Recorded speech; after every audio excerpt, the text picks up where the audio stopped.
ಸಂಕಂಜಳಿ ಪ್ರಸನ್ನ ಕುಮಾರ್ ಅಂತೇಳಿ ನಾವೇನು ಬೆಳಗಾವಿ ಸುವರ್ಣಸೌಧದಲ್ಲಿ ಚಳಿಗಾಲದ ಅಧಿವೇಶನಕ್ಕೆ 9ನೇ ತಾರೀಕು ನಡೀತಾ ಇದೆ.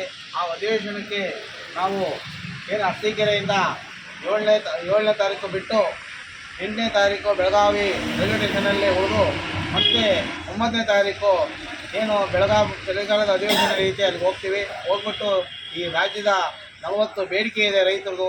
ಕೂಡಲೇ ರಾಜ್ಯದ ಕಂದಾಯ ಸಚಿವರು ಮತ್ತು ಮುಖ್ಯಮಂತ್ರಿಯವರು ಎಲ್ಲ ಸಚಿವರು ಬಗೆಹರಿಸಿ ರೈತರನ್ನ ಕಾಪಾಡಬೇಕು, ಸಾರ್ವಜನಿಕರ ಕಾಪಾಡಬೇಕು ಅಂತೇಳಿ ಮನವಿನ ಸಲ್ಲಿಸ್ತೀವಿ.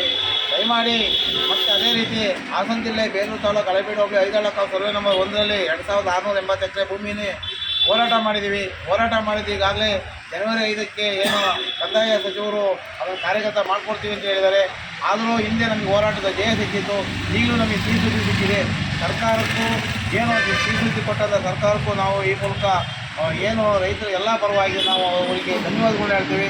ಕಂದಾಯ ಸಚಿವರಿಗೆ ಧನ್ಯವಾದಗಳು ಹೇಳ್ತೀವಿ. ಸೆಷನನ್ನು ಸಂಪೂರ್ಣವಾಗಿ ರೈತರ ಪರವಾಗಿ ಮಾಡಿ ರೈತರಿಗೆ ಜೈಗಳಿಸಿ ಅಂತೇಳಿ ಈ ಮೂಲಕ